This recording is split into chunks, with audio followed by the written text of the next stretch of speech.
Yeah, so you're a pretty big Vic Mensa guy, Dave. I saw a tweet that I think you retweeted it or quote tweeted saying Chance the Rapper is MLK and Vic Mensa is Malcolm X.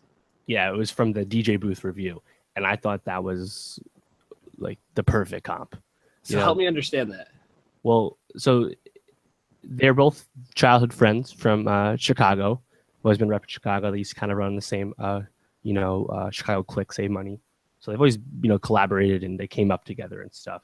So that, naturally, you always want to compare them.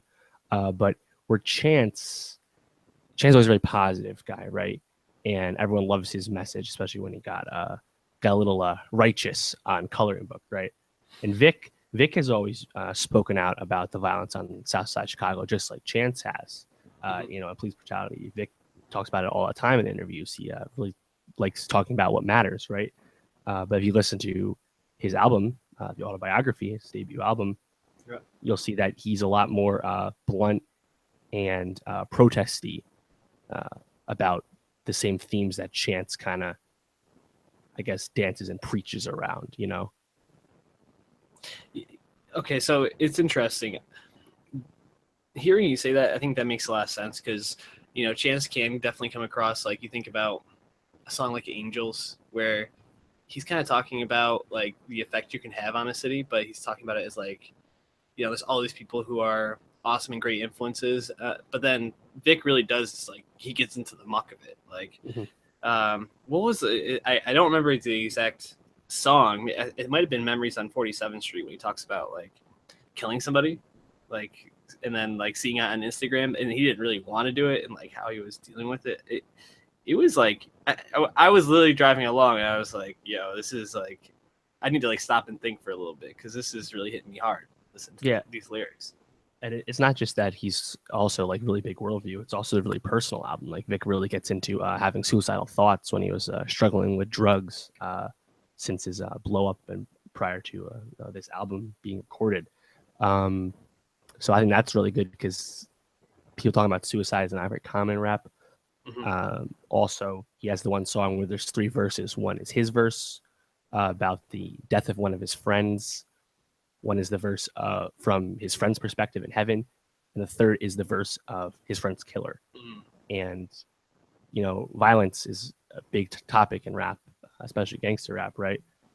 But rarely do you see anyone trying to humanize or paint the full picture of a killer like that, So overall, I think Vic Mensa really, I think it's really like kind of like achieved his full form ever since his Promise many years ago when everyone really got onto him.